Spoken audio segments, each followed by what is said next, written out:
जिस दिन उन्होंने हमारा पिंडदान किया उसी दिन उनके लिए हम मर चुके हैं। तो हम कैसी बेटी बने उनकी बताइए। कहा 13 साल की उम्र में हमको कहीं छोड़े उन्होंने, क्या गलती किया था? आपको शायद लेने आए। हम नहीं जाना चाहते, हमारा कोई पिता नहीं है, सिर्फ हमारा गुरु और पिता बोले। हमको झूठ पसंद नहीं आता, जो हमारे दिल में है वो मुंह में रखने की ताकत रखते हैं। हम दुनिया से भिड़ सकते लेकिन झूठ से नहीं भिड़ सकते। जिस तरह से मौनी अमावस्या के ठीक एक दिन पहले रात को 1 बजे भगदड़ मची और उस भगदड़ में कई हजार लोग घायल हो गए और 100 से ज़्यादा लोगों की मौत हो गई। आंकड़ा सटीक तो नहीं बताया जा रहा है, लेकिन फिर भी बताया जा रहा था कि 10 करोड़ से ज़्यादा लोगों की आने की संभावना है, लेकिन उस प्रयागराज में 20 करोड़ से भी ज़्यादा लोग पहुंच चुके थे। चारों तरफ की गलियां जाम थी, चारों तरफ के रास्ते जाम थे, इतना तक कि पूरा इलाहाबाद जाम हो चुका था। अलग अलग प्रदेश से, अलग अलग जिले से, अलग अलग देश से लोग उस प्रयागराज के संगम में नहाने आ रहे थे, डुबकी लगाने आ रहे थे, संत महात्माओं का दर्शन करने आ रहे थे। लेकिन अचानक जब से भगदड़ हुई, उस भगदड़ में के बाद चारों तरफ के रास्ते सील कर दिए गए।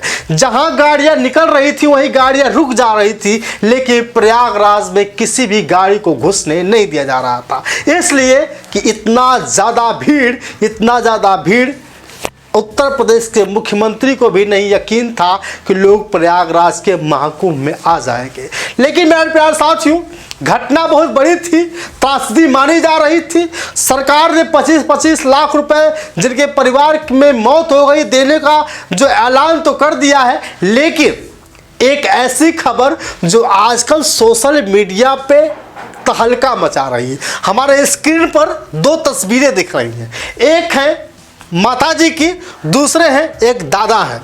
यानी ये दादा की ये जो महिला है, जो नागा साधु हैं, ये बिटिया है।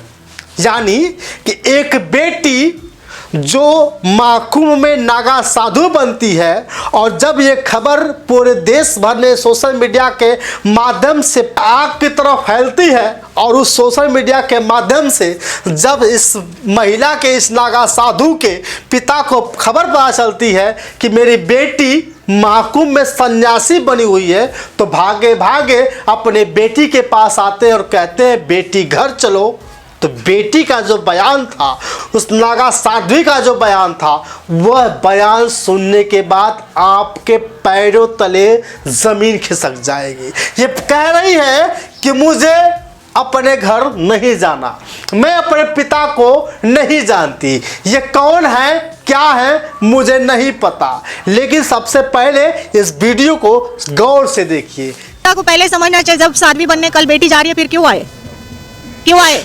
आपको शायद लेने आए। हम नहीं जाना चाहते, हमारा कोई पिता नहीं है, सिर्फ हमारा गुरु और पिता बोलेगा हमारे दादा गुरु है। अब आप पिता अपने गुरु को ही मान चुके, उन्हीं को मान चुके। सुन लिया, ये कह रही है कि मैं अपने घर नहीं जाना चाहती, मेरे पिताजी ने मेरा श्राद्ध कर दिया और मैं जब घर से भागी तभी मेरे पिताजी ने मेरा पिंडदान कर दिया।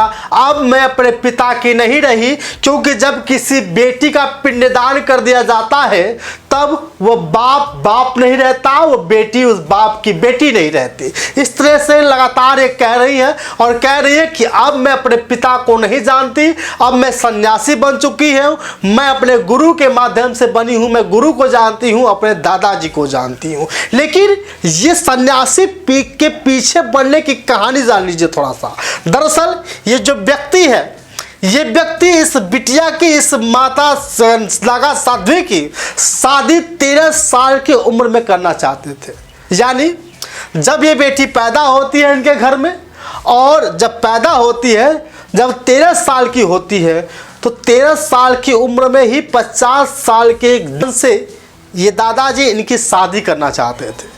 जब ये खबर नागा साधु को पता चलती है, तब पहले घर में लड़ाई करती है कि मुझे शादी नहीं करनी, मेरी उम्र तो मात्र 13 साल है और 13 साल में मैं शादी नहीं कर सकती, वो 50 साल के व्यक्ति के साथ, 50 साल के अधेड़ के साथ। ये नहीं चाहती थी। इसके बाद घर वाले नहीं माने, घर में इनको बंद करना पड़ा। फिर इसके बाद जो होता है आप भी सोच करके हैरान हो जाएंगे। 13 साल की उम्र में इस महिला को पता ही नहीं था कि मेरा जीवन क्या है। खाने खेलने की उम्र में इनकी शादी करने की तैयारी की जा रही थी। यह देख नागा साध्वी रात को अंधेरे में घर से निकलती है और फरार हो जाती है। 13 साल की उम्र में ही ये नागा साध्वी परिवार को छोड़कर गुम हो जाती है। पता नहीं चलता है कि वो कहाँ चली गई। फिर बहुत खोजबीन की जाती है, बहुत खोजबीन की जाती है, इनका पता नहीं चलता है। इसके बाद पिताजी को लगता है कि सही ऐसा तो नहीं कि मेरी बेटी ने आत्महत्या कर ली, या मेरी बेटी कहीं गुम हो गई, या मेरी बेटी फरार हो गई। जब इनको एहसास होता है कि मेरी अब बेटी नहीं मिल सकती, तो जल्दबाजी में इन्होंने इनका पिंडदान कर दिया। और पिंडदान इसलिए कर दिया क्योंकि ये मुंह दिखाने के कहीं लायक नहीं थे। जब गांव वाले पूछते हैं कि तुम्हारी बेटी कहाँ है, तो ये जवाब नहीं दे पाते कि मेरी बेटी फरार हो गई है। मेरे प्यारे साथियों, 13 साल की उम्र में नागा साध्वी भागती हैं और भागने के बाद एक संत महात्मा के पास जाती हैं। वहीं उनको वैराग्य हो जाता है और वैराग्य धारण कर लेती हैं। अब बार बार ये कह रही हैं कि मेरा कसूर क्या था कि जो मात्र 13 साल की उम्र में 50 साल के अधेड़ के साथ शादी करनी पड़ रही है। बार बार भावुक हो रही हैं और बार बार कह रही है कि मुझे नहीं जाना है। थोड़ा सा वीडियो देख लीजिए। जिस दिन उन्होंने हमारा पिंडदान किया उसी दिन उनके लिए हम मर चुके, तो हम कैसे बेटी बने उनकी, बताइए। कहा 13 साल की उम्र में हमको कहीं छोड़े उन्होंने, क्या गलती किया था? देख रहे हैं, कोई गुनाह हम नहीं किया था किसी घर में, हम किसी को नहीं दे। 13 साल की उम्र की उम्र रहती है। अगर उसमें बोल दे बेटी को शादी करने के लिए 50 साल की उम्र में एक लड़के से, आदमी से, तो बेटी क्या करेगी बताइए हमको। उसका जवाब पूछिए किसी से, बहन है, भाई है, सबसे पूछो क्या उस पर क्या बीतती है। उस टाइम वो फैसला ले सकती है, उसी टाइम उस कदम उठाया है हमने। हाँ, हम गलत है तो हम गलत है, हम अहंकार में कोई चीज़ नहीं कहते। पिता को पहले समझना चाहिए, जब साध्वी बनने कल बेटी जा रही है, फिर क्यों आए, क्यों आए? आपको शायद लेने आए। हम नहीं जाना चाहते, हमारे कोई पिता नहीं है। अब इसके बाद पत्रकार पूछता है इनसे, यानी इस नागा साध्वी के पिता से पूछता है कि आपको कैसा लग रहा, आप क्या चाहते हैं? गर्व है कि ऐसी पुत्री ने जन्म लिया। वो कहते हैं मुझे खुशी है कि मेरे घर में एक साध्वी पैदा हुई, अब मैं नहीं ले जाऊंगा।